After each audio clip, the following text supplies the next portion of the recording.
বন্ধুরা রে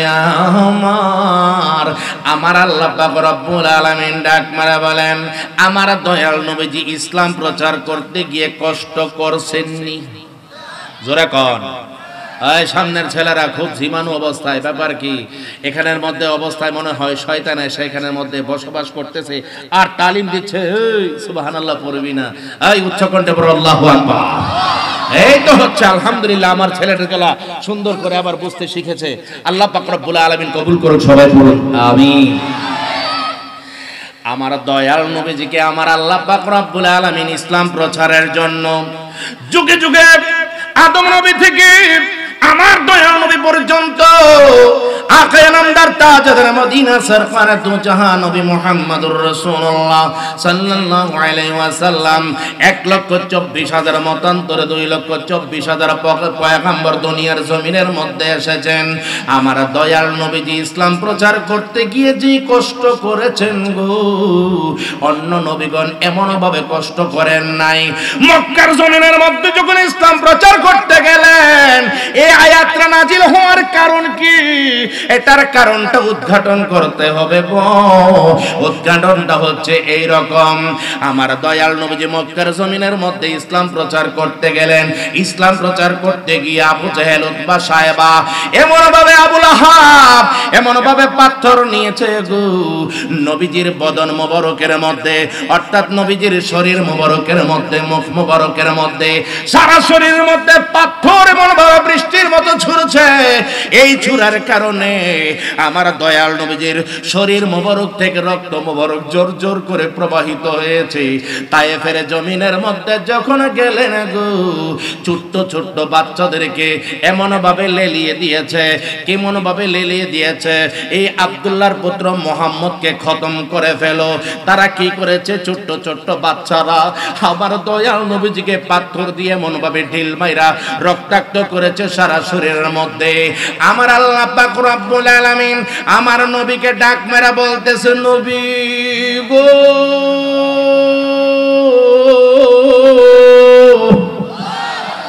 ও মায়ার নবী, আপনি অনেক কষ্ট করেছেন, আপনি ইসলাম প্রচার করতে গিয়ে কষ্ট করেছেন। আমার দয়াল নবীর উপর যখন, আমাদের উপরে যখন 5 ওয়াক্ত নামাজ ফরজ হয়েছে, 50 ওয়াক্ত ফরজ হয়েছিল, আমার আল্লাহ পাক রব্বুল আলামিনের পক্ষ থেকে আমার দয়াল নবী যে 5 ওয়াক্ত নামাজ নিয়ে এসেছেন। আমার আল্লাহ পাক রব্বুল আলামিন বলেন, নবী গো, আপনি যদিও আমি 50 ওয়াক্ত নামাজ আপনাকে দিয়েছি, কিন্তু শেষ ফলে আমি 5 ওয়াক্ত নির্ধারণ করলাম। আপনার এতিম উম্মত যদি দৈনিক 5 ওয়াক্ত নামাজ পড়বে, আমি 50 ওয়াক্ত নামাজের সওয়াব আপনার প্রত্যেকটা উম্মতের আমলনামায় আমি দান করে দেব। আরেকটু জোরে বলুন আল্লাহু আকবার। ও বন্ধুরা রে আমার, ও বন্ধু, আমার দয়াল নবীজি ইসলাম প্রচার করতে গিয়ে অনেক কষ্ট করেছেন। আমার আল্লাহ পাক রব্বুল আলামিন নবীজিকে ডাক করে বলতেছেন, কুল্লা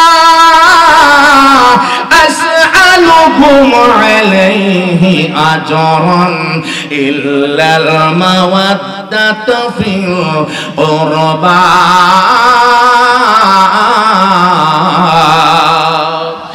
আমার আল্লাহ পাক রব্বুল আলামিন বলেন, নবী গো, আপনি সাধারণ মানুষদেরকে এই কথাটা বলে দেন, সাধারণ মানুষদেরকে, এই জনসাধারণকে, সকলকে কথাটা বলে দেন।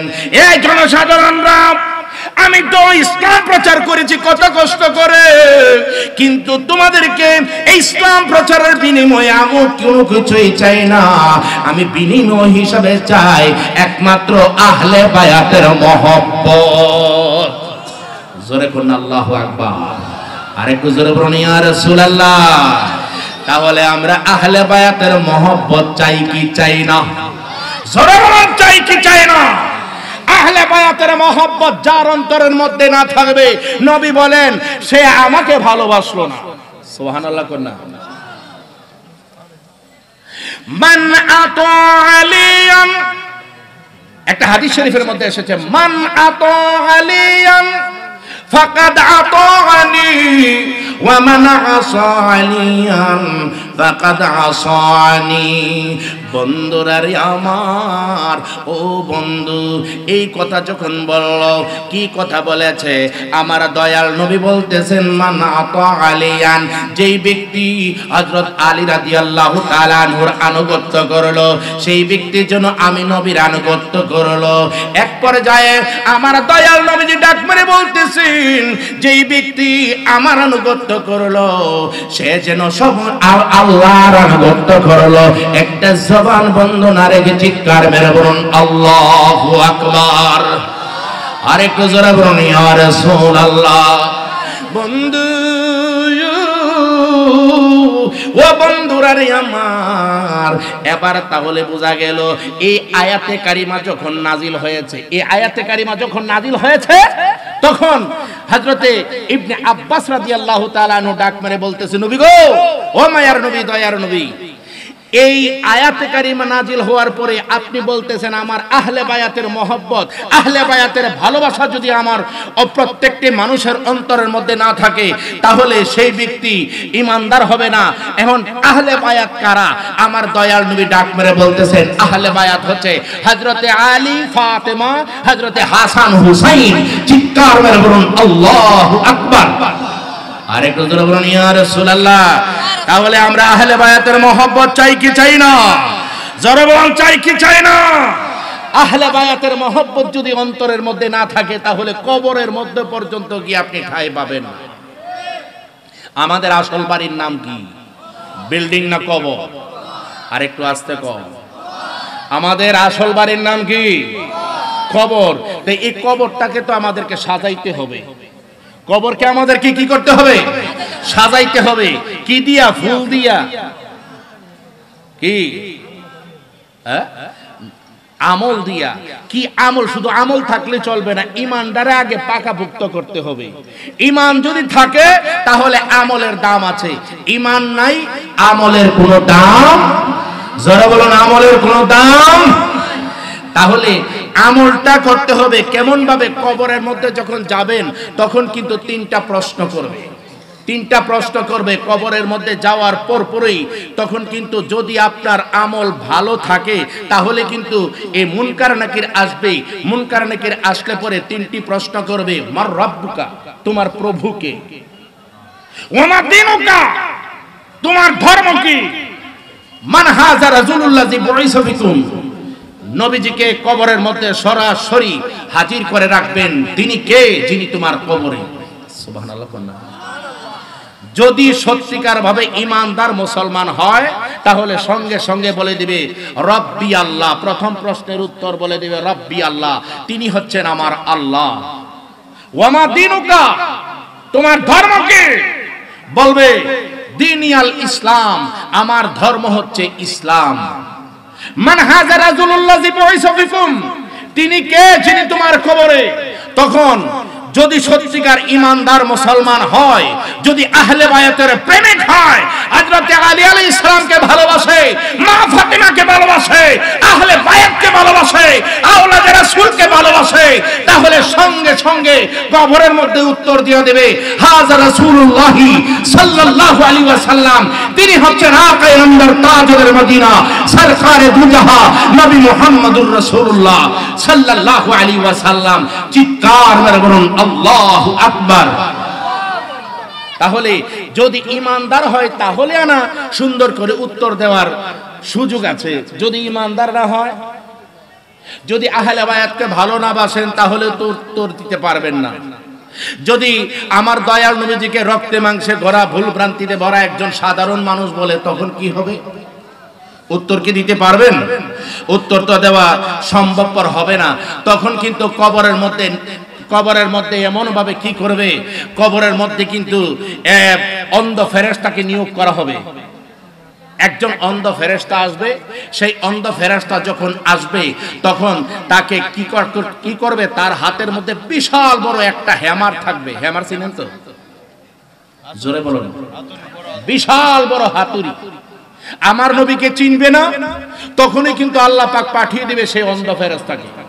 অন্ধ ফেরেশতা পাঠাইতে দেরি হবে, তাকে এমন একটা বাড়ি মারবে, হাতুড়ি দিয়ে যেমন ভাবে বাড়ি দেয় জোরে সরে বাড়ি দিবে, যেই হাতুড়ি দিয়ে বাড়ি দিলে উহুদ পাহাড়ের মধ্যে বাড়ি দিলে উহুদ পাহাড়টা একবারে ধুলার মতো উড়ে যাবে।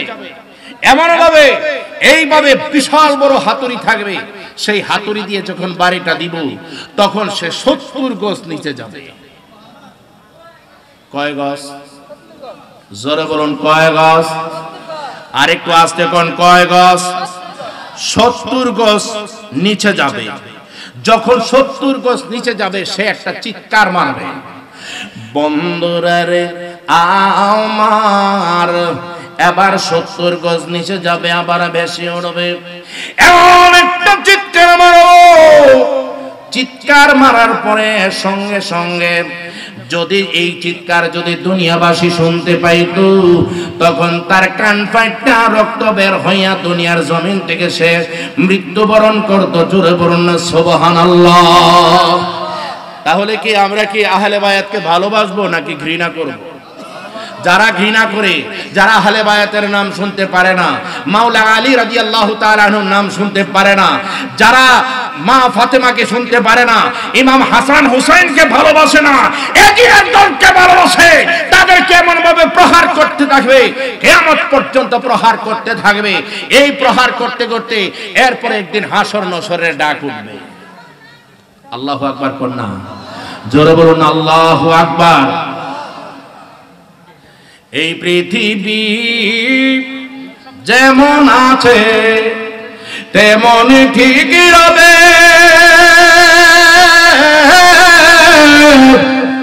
সুন্দরী পৃথিবী ছেড়ে একদিন চলে যেতে হবে রে মন, চলে যেতে হবে।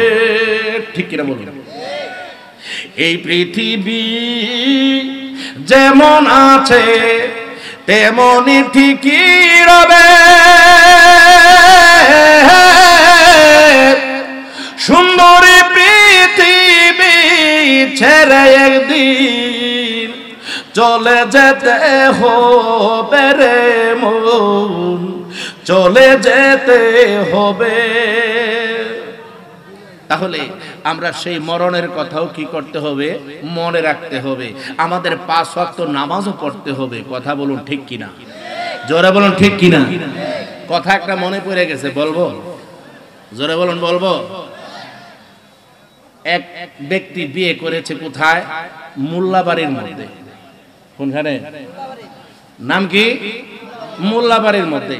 মোল্লাবাড়ির একটা ঐতিহ্য আছে কি, যে ওইখানের মধ্যে একটা মসজিদ, কত সুন্দরভাবে মসজিদ দিয়ে রাখছে, সকলে গিয়া নামাজ কালাম খুব সুন্দর করে পড়ে, ইমামের পিছনে খুব সুন্দর করে নামাজ পড়ে। যত আবাল বৃদ্ধ যুবক, এই ছোট্ট ছোট্ট বাচ্চারা সকলেই নামাজ পড়ে। এমত অবস্থায় নতুন জামাই হে জীবনও নামাজ পড়ছে না। শ্বশুর বাড়িতে যখন আসছে ফিরাযাত্রার জামাই, কিন্তু এই ফিরাযাত্রার জামাইয়ের মসজিদের মধ্যে আর যায় না। আর যখন যায় না, 2-1 দিন যখন থাকছেও, তখন সঙ্গে সঙ্গে তখন সকলেই একটা কানা ঘুষা শুরু হয়ে গেছে। কানে কানে একটা আওয়াজ, কিরে নতুন জামাই দিন নামাজ পড়ে না, ব্যাপার কি? সামনে আছে মসজিদ, মসজিদ সামনে থইয়া যখন আজান দেয়, আল্লাহু আকবার আল্লাহু আকবার, কি আল্লাহু আকবার কইতে কি মুখে ব্যথা পান? জোরে কোন আল্লাহু আকবার। আল্লাহু আকবার আল্লাহু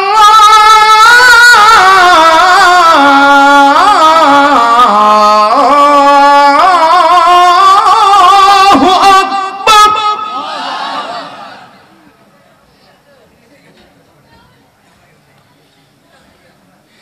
আশহাদু আল্লা ইলাহা ইল্লাল্লাহ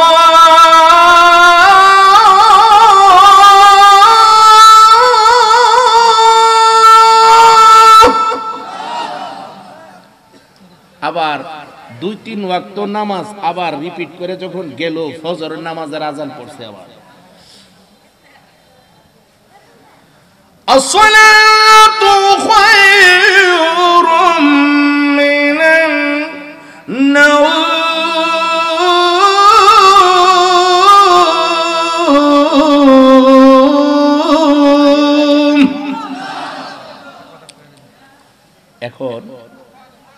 এই নতুন জামাই তো 2 দিন হইছে আসছে, নামাজ তোর পড়ে নাই, কথা নামাজ তোর পড়ে নাই। এই অবস্থায় বলতেছে ফজরের নামাজের আজানটা তো পড়ছে, এখন আবার একটু ঘুমাইল। কিন্তু ফজরের নামাজের পরে যারা যারা মুসল্লিরা আছে, ছোট্ট ছোট্ট বাচ্চারা আছে না, ছোট্ট ছোট্ট বাচ্চারা তো নামাজ পড়ে আসছে, তাদেরকে হয়তো কানে কানে একটা কথা বইলা দিছে, তোর একটা মিছিল বের কর। কি বের করতো? আওয়াজ দিবেন ছেলেরা, উচ্চ করে বলো, কি বের করতো? কি বের করতো? নির্বাচন আসলে না মিছিল বাইর করে, ঠিক নেই? আবার আন্দোলনের মধ্যে মিছিল বাইর করে। এটা নির্বাচনের মিছিলের মতো একটা মিছিল বাইর করছে। কি বের করছে? হ্যাঁ, মিছিল বাইর করছে। যে মিছিল বাইর করছে এমন ভাবে, মিছিল বাইর যখন করছে তখন সঙ্গে সঙ্গে বলতেছে কিসের মিছিল রে? ব্যাপারটা তো কিছুই বুঝতে পারতেছি না, অবস্থা তো খুব টাইট, এমন মিছিল তো আর জীবনও শুনি নাই। সকাল সকাল ভোরে ভোরে এমন ভাবে মিছিল। নামাজ পড়ে না দুলাভাই, এই বাড়িতে জায়গা নাই। নামাজ পড়ে না দুলাভাই, আওয়াজ দাও না, নামাজ পড়ে না দুলাভাই, এই বাড়িতে জায়গা নাই। একটা বলতেছে আর হেরা জোরে জোরে বলতেছে নামাজ পড়ে না দুলাভাই। আই যুবক উচ্চ কণ্ঠে বলো, নামাজ পড়ে না দুলাভাই, নামাজ পড়ে না দুলাভাই।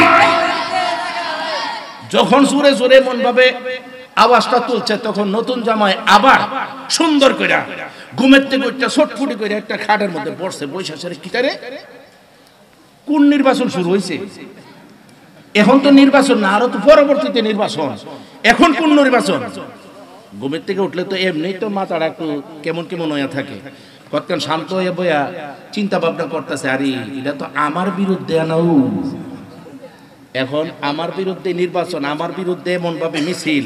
আচ্ছা যাক, আমারে তো বেইজ্জতি করতেছে, মনে হয় আগের যে জামাইগুলা আছে সেই সমস্ত জামাইগুলা আমার বিরুদ্ধে বোধ লাগাই দিছে, ফিন দিয়া বোধ লাগাই দিছে, হের রে এমন ভাবে লাগাই দিছে। যখন লাগাই দিছে চিন্তা ভাবনা করতেছে, আচ্ছা ঠিক আছে, কোনো মতে আমার এই পর্বটা শেষ করে বাড়ির থেকে যাই, যাওয়ার পরে আবার চিন্তা ভাবনা করুম। তারা আমার বেইজ্জতি করছে, তারা কেমনি বেইজ্জতি করুন লাগে সেটা আমার দেখার আছে।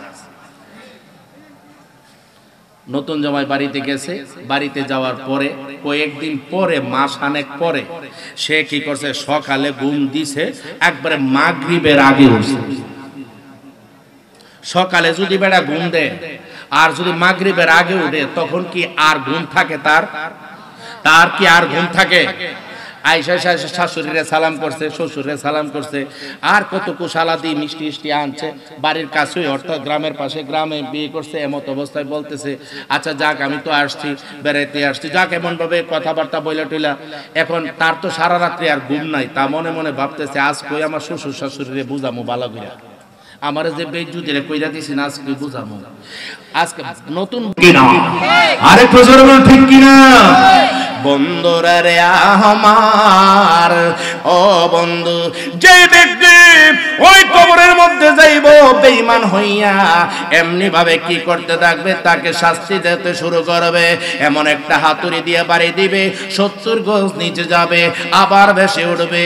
আমার দয়াল নবীজি বলেন, সেই ব্যক্তির চিৎকার যদি দুনিয়াবাসী জিন এবং ইনসান যদি শুনতে পাইতো, তাহলে তারা কি করতো? জিন এবং ইনসানের ওই মানুষের এমনি ভাবে কান ফাইটটা রক্ত বের হইয়া দুনিয়ার জমিনের মধ্যে তারা ইন্তিকাল করত। চিৎকার মেরে বলুন সুবহানাল্লাহ।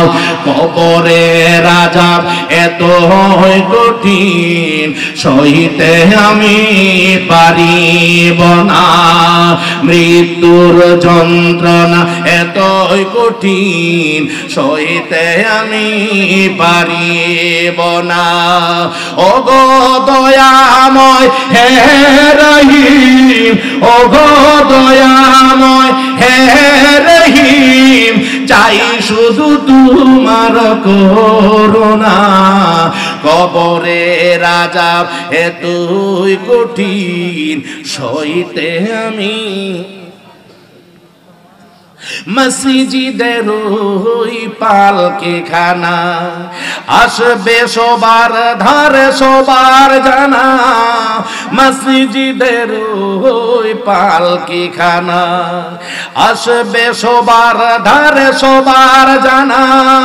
বরুই পাতার গরম জলে, বরুই পাতার গরম জলে শেষ গোসল দিবে সোজনা, গোসল শেষে সাদা কাফনে, গোসল শেষে সাদা কাফনে শেষ বিদায় দেবে হে মনা।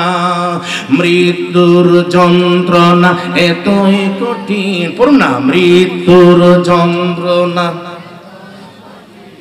সইতে আমি পারিব না, কবরের আযাব এত কঠিন সইতে আমি পারিব না। আধার কবরে আলো জেলে সাপ বিচ্ছু সব দূরে ঠেলে, আধার কবরের আলো জেলে সাপ বিচ্ছু সব দূরে ঠেলে, বেহেশত হতে আমার লাগি, বেহেশত হতে আমার লাগি দাও ফুলের বিউলের, দাও ফুলের বিবিছানা। মৃত্যুর যন্ত্রণা এত কঠিন সইতে আমি পারিব না। বন্ধু ও বন্ধুরা রে আমার, ও বন্ধু, এমন ভাবে তাকে কি করতে থাকবে যারা বেঈমান, যারা দুশমনে রাসূল, যারা নবীজিকে হাজির নাজির মানে না, যারা নবীজিকে নূর মানে না, যারা নবীজিকে গায়েবের খবর দেয় না, ওরা নবী মানে না, তাদের জন্য এমন ভাবে শাস্তি পেতে পেতে আর পাইতে থাকবে, কিয়ামত পর্যন্ত শাস্তি পাইতে থাকবে। ইসরাফিল যেদিন সিংহা ফুঁক দিবে, আল্লাহর একজন ফেরেশতা আছে, সেই ফেরেশতার নাম হচ্ছে ইসরাফিল ফেরেশতা। ইসরাফিল ফেরেশতা যখন সিংহাটা ফুঁক দিবে গো, আসমান জমিন ধ্বংস হয়ে যাবে। কথা বলুন ঠিক কি না? ইযাস সামাউ ফাতারাত ওয়া ইযাল কাওয়াকিবু ইনতাসারাত ওয়া ইযাল বিহারু ফুজ্জিরাত ওয়া ইযাল কুবুরু বু'সিরাত। একটা জবান বন্ধ রাখবেন না, চিৎকার করে বলুন আল্লাহু আকবার। আসমান ধ্বংস হয়ে যাবে। আমার আল্লাহ পাক রব্বুল আলামিন বলেন, আকাশ একদিন কি হয়ে যাবে? ফুটা হয়ে যাবে, বিদীর্ণ হয়ে যাবে। কিসের জন্য? ওই তারকাগুলা খসে খসে পড়ে যাবে, তখন আসমান কি হয়ে যাবে? বিদীর্ণ হয়ে যাবে। বন্ধুরা আমার, বন্ধুরা রে আমার, এমত অবস্থায় যেদিন কিয়ামত হয়ে যাবে, ইসরাফিলের কাছে একটা সিংহা ফুঁক দিবে। ইসরাফিলের কাছে যে সিংহাটা আছে, সিংহাটা যখন ফুঁক দিবে গো, আসমান জমিন ধ্বংস হয়ে যাবে, কিছুই থাকবে না, কিছুই থাকবে না, তুলার মতো হয়ে যাবে। সবকিছু যখন লয় হয়ে যাবে, কিছুই থাকবে না। এমত অবস্থায় সব ধ্বংস হয়ে যাওয়ার পরে অনেক দিন পরে আমার আল্লাহ পাক রব্বুল আলামিন একটা ইসরাফিলকে আর একটা ফুঁক দেওয়ার জন্য বলবেন। ইসরাফিল যখন আর একটা দ্বিতীয়বার আর মাথায় ফুঁক দিবেন, ফুঁক দেওয়ার সঙ্গে সঙ্গে তখন কি হয়ে যাবে? ওই কি করবে? হাসরের ময়দান শুরু হয়ে যাবে। হাসরের ময়দানটা হবে তামা। তখন কি হয়ে যাবে? প্রত্যেকটা মানুষ কবর থেকে, যেখানের মধ্যে কবর দিয়েছিল, কবরের তো চিহ্ন থাকবে না। ওই যারা যারা যেমন ভাবে তাদেরকে শাস্তি দেওয়া হয়েছিল, ওই শাস্তিওয়ালা ব্যক্তি উঠে যাবে। যত রকমের যত মানুষ আছে সকলে উঠে কাল হাসরের ময়দানে উপস্থিত হয়ে যাবে। ওই আকাশের মধ্যে সূর্যটা 9,30,00,000 মাইল দূরে। কথা বলুন ঠিক কি না? 9,30,00,000 মাইল দূরে যেই সূর্যটা এখন আছে গো, এই সূর্যের মধ্যে 12টা মুখ আছে। কয়টা মুখ? জোরে কোন কয়টা? 12টা মুখ আছে। 12টা মুখের 11টা মুখ এখন বর্তমানে উপরের দিকে, আর একটা মুখ নিচের দিকে। ওই একটা মুখ দিয়ে যেই কিরণটা দিচ্ছে আল্লাহ পাক রব্বুল আলামিন ফেরেশতাদেরকে 70,000 ফেরেশতাদেরকে ফিট করে রাখছে।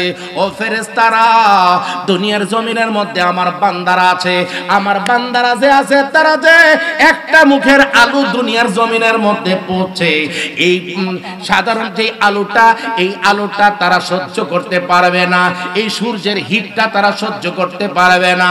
তোমরা কি করো, এই সূর্যের মুখের মধ্যে, একটা মুখের মধ্যে তোমরা কি করো, এমন ভাবে আলো কি পানি দিতে থাকো। কি দিতে থাকো? ওই পানি ঠান্ডা ঠান্ডা পানি দাও। পানি দেওয়ার পরে যে ঠান্ডা ঠান্ডা কিরণটা, ঠান্ডা ঠান্ডা আলোটা আসে, এই আলোটা দুনিয়ার জমিনের মধ্যে এখন বর্তমানে পড়ে। কিন্তু হালকাল হাসরের ময়দানে এই আলো থাকবে না, একবারে সম্পূর্ণরূপে মাথার অর্ধ হাত উপরে উঠে যাবে। অর্ধ হাত যখন উপরে উঠে যাবে তখন সূর্যের 12টা মুখ নিচের দিকে ঢেলে দেওয়া হবে, খুলে দেওয়া হবে, আর সূর্য এমন ভাবে কিরণ দিতে থাকবে। তখন তো মানুষ হতভম্ব হয়ে যাবে, এদিক সেদিক ছুটতে থাকবে। হযরতে আয়েশা সিদ্দিকা রাদিয়াল্লাহু তাআলা আনহা আমার দয়াল নবীকে ডাক মেরে বলতেছেন, ইয়া রাসূলুল্লাহ, নবী গো,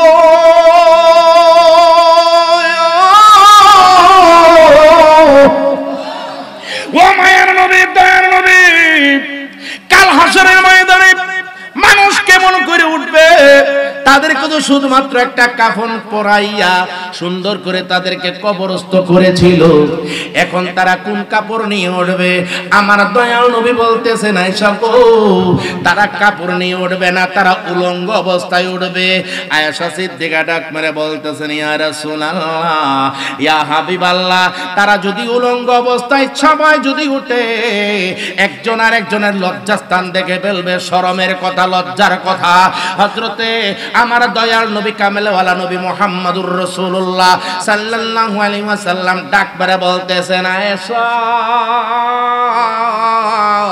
ও আয়েশা, কাল হাসরের ময়দানে এমন সুযোগ থাকবে না, 12টা মুখ যখন সূর্যের খুইলা দেওয়া হবে তখন তারার কারো কারো শরীরের ঘাম এমন ভাবে ঝরতে থাকবে, তারও গিরা পরিমাণ হবে, কারো হাঁটু পরিমাণ হবে, কারো কোমর পরিমাণ হবে, কারো বুক পরিমাণ হবে। তার শরীরে ঘাম দিয়ে সে সাঁতার কাটতে থাকবে, আগুনের মতো টকবক করতে থাকবে। কেউ কারো দিকে চাওয়ার মতো সুযোগ নাই। কেউ বাবা তার ছেলের পরিচয় দিবে না, ছেলে বাবার পরিচয় দিবে না, মা মেয়ের পরিচয় দিবে না, মেয়ে মার পরিচয় দিবে না, কেউ বন্ধু বান্ধব তার পরিচয় দিবে না। এমত অবস্থায় কেউ কারো জন্য হবে না, কেউ থাকবে না।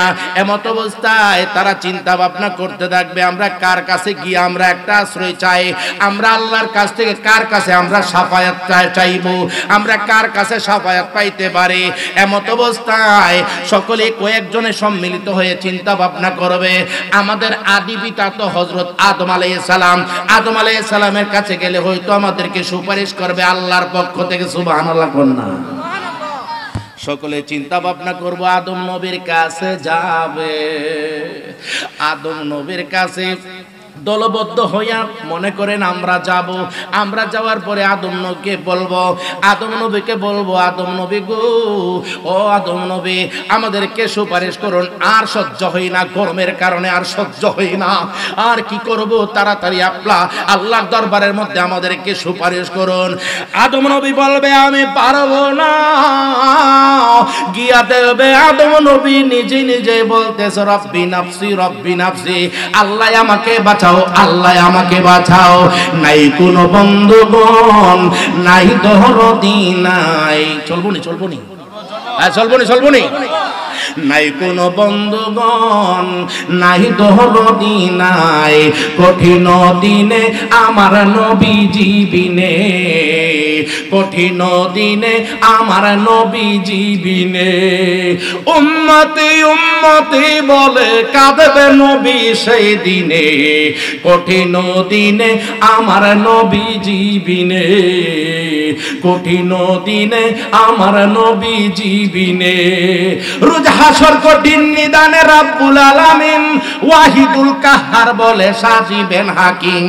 থাকিবে না দয়া মায়া স্নেহ মমতা, কেউ হবে না কারু জন্য জামিন ও দাতা।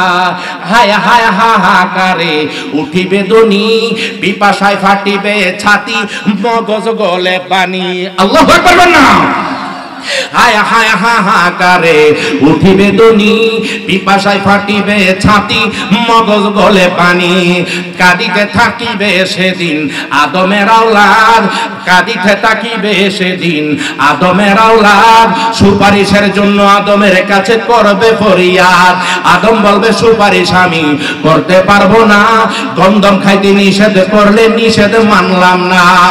আদম বলবে নাফসি নাফসি,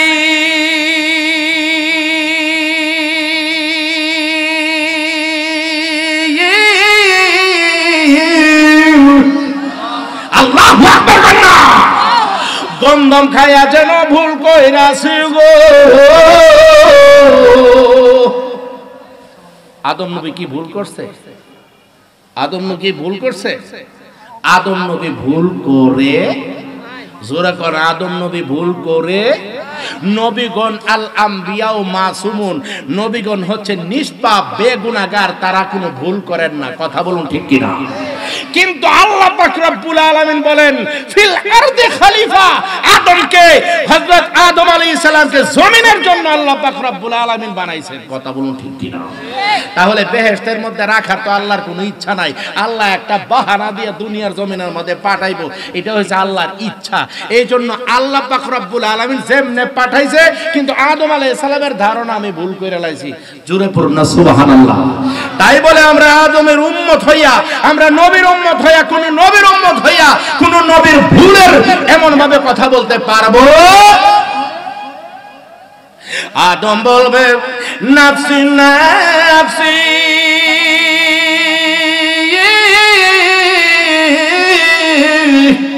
গন্ধম খায়া যেন ভুল কইরাছি গো। অপরাধী যেন হইয়া গেলাম, পারবো না সে কারণে। কঠিন দিনে আমার নবীজি বিনে, কঠিন দিনে আমার নবীজি বিনে। আদম নবীর কথা শুনে যতই উম্মতগণ নূহ নবীর কাছে গিয়া দিবে দর্শন। নূহ বলবে সুপারিশ আমি করতে পারবো না, অন্য নবীর কাছে দেখো সুপারিশ করে কিনা। নূহ নবীর কথা শুনে যতই উম্মতগণ ঈসা নবীর কাছে গিয়া দিবে দর্শন। ঈসা বলবে সুপারিশ আমি করতে পারবো না, আমারে কি এত শক্তি আল্লাহ দিছে কিনা। আখির জমানার নবী মুহাম্মদ আম্বিয়া, তার কাছে তোমরা সবাই যাও না রে চলিয়া। হাসরের দিনে আমার নবী কাঁদবেন নাফসি উম্মতি ইয়া হাবি উম্মতি বলে কাঁদিবেন নাফসি নাফসি। আমার নবী, নবী বলবেন নাফসি নাফসি, কাঁদবে নবী চোখের জলে রে। বেবে কই রুহুল কুদুসে তরাইবে নবী হাসরের ময়দানে। কঠিন দিনে আমার নবীজি বিনে, কঠিন দিনে আমার নবীজি বিনে। আমার নবীজি কাল হাসরের ময়দানে আমাদেরকে তরাইবেন কি তরাইবেন না? নবীজি শাফায়াত করার অধিকার আছে কি নেই? জোরে বলুন আছে কি না? আছে কি না? ও হাই পারি কয়, কিন্তু যে আমার নবী যে হাসরের ময়দানে নিজ হইতে হইতে পারবো না, আবার আরেকজনকে বলে কেমনে তরাইবো? নাউজুবিল্লাহ। এটি কয় কি ওহাবি খারিজি দেওবন্দির কুষ্টিরা। কথা বলুন ঠিক কিনা? তারাই বলে আমার নবীজি আমাদের মতো রক্তে মাংসে করা ভুল ভ্রান্তিতে ভরা সাধারণ মানুষ। তারাই বলে আমার নবীজি নাকি আমাদের বড় ভাইয়ের মতো। বড় ভাইয়ের বউ কি হয়? জোরে কও। বড় ভাইয়ের বউ কি হয়? কি লাগে? কি লাগে? তাইলে নবী যদি বড় ভাই হয় তাহলে স্ত্রী হবে কি? ভাবি। আল্লাহ কইছে নবীগণের, নবীজির স্ত্রীগণ হচ্ছে তোমাদের মাতা, অর্থাৎ মা। সুবহানাল্লাহ। উম্মাহাতুল মুমিনিন। বন্ধুরা আমার, তাহলে আমার দয়াল নবী কাল হাসরের ময়দানে তরাইবার অধিকার আছে কি নাই? জোরে বলুন আছে কি নাই? আমার নবীজি আকায়ে নামদার তাজদারে মদিনা সরকারে দো জাহান নবী মুহাম্মদুর রাসূলুল্লাহ সাল্লাল্লাহু আলাইহি ওয়াসাল্লাম তিনি বলেন, শাফাআতি লি আহলিল কাবায়ের মিন উম্মতি। আদম আলাইহিস সালাম থেকে আরম্ভ করে ঈসা নবী পর্যন্ত সকলেই নফসি নফসি করতে থাকবে, আল্লাহ বাঁচাও করতে থাকবে। সকলেই শুধুমাত্র নিজের চেষ্টা করবে যে আমি যাতে পার হইতে পারি।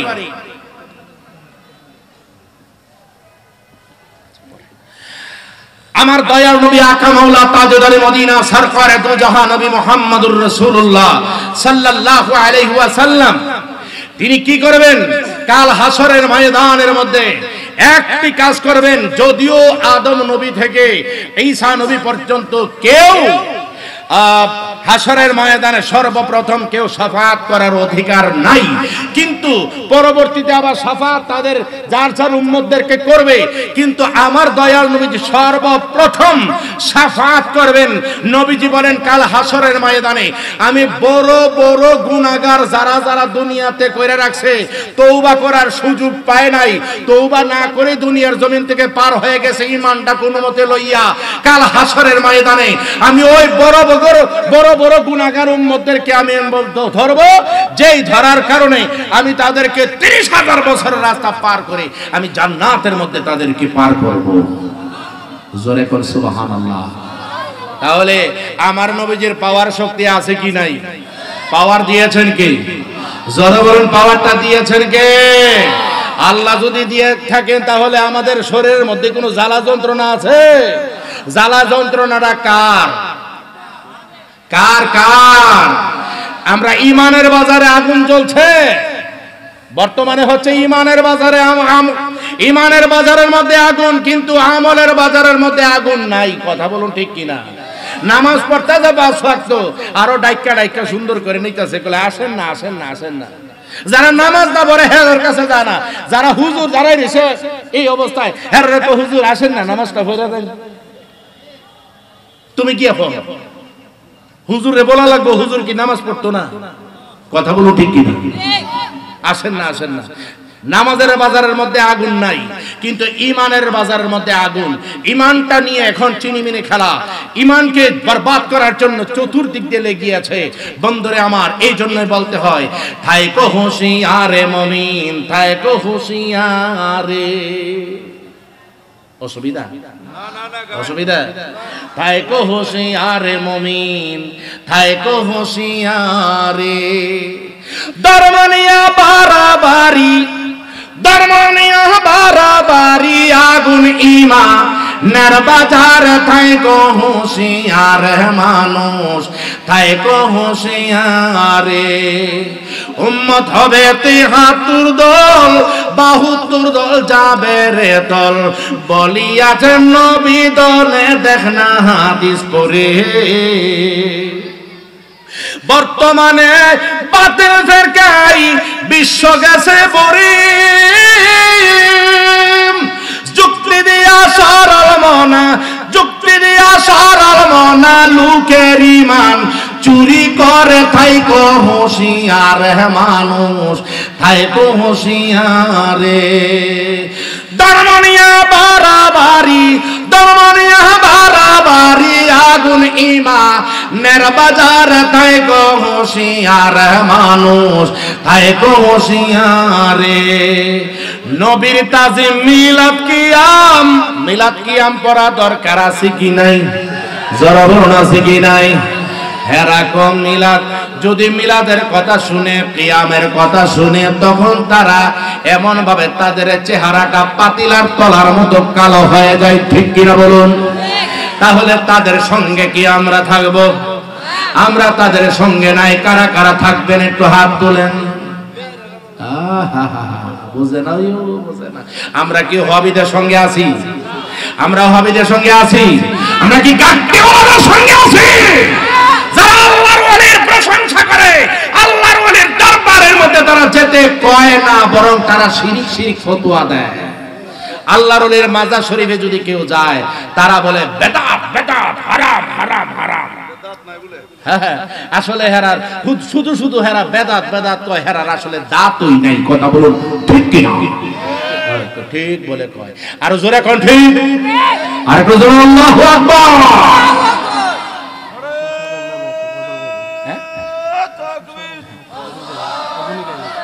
হ্যাঁ হ্যাঁ, নারে তাকবীর, নারে রিসালাত, সুন্নাতের আলো ঘরে ঘরে চলে, ওলি আল্লাহর আলো ঘরে ঘরে চলে।